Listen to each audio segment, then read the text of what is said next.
Happy Tuesday. I am so glad that you are here. Today, I want to talk about the power of the tongue. It is so important. The things that we say and the things that we think, what comes out of our mouth is a reflection of what we're thinking about. And what comes out of our mouth dictates kind of how our life goes. So if we're always negative, if we're always thinking about the worst case scenario, then our life is going to be more negative. We're going to notice the negative, we're going to go towards the negative, and nobody wants to do that. But if it's really not so much a cup half empty or a cup half full perspective.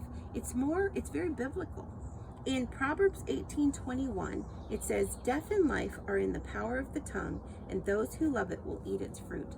God instructs us. He tells us how important it is that we speak life into our lives instead of speaking death. We have that choice. We can speak life or we can speak death. And what are we going to choose? When we speak life, when we choose life, when we choose positivity, when we choose to look at the bright side, and when we choose to speak life over ourselves, it makes a difference. We are giving God permission. We are giving access to heaven to bless us. Whereas when we speak death, when we speak negativity over ourselves, we're giving the enemy power.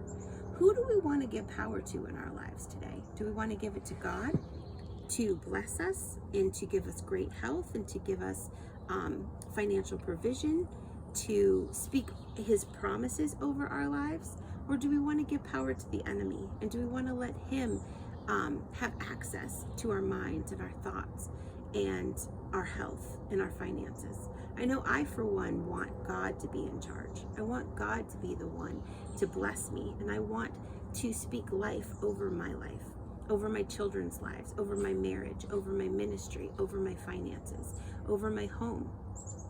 When we choose to speak life, things happen. When we choose to speak death, things happen. I want to choose to speak life. My question to you this morning is, what do you want to choose, life or death? Proverbs 18:21, "Death and life are in the power of the tongue, and those who love it will eat its fruit." I want to leave you with that today. Come back on Thursday, and I'm going to talk about practical ways that we can speak life over ourselves and our family instead of choosing death. Have a great day.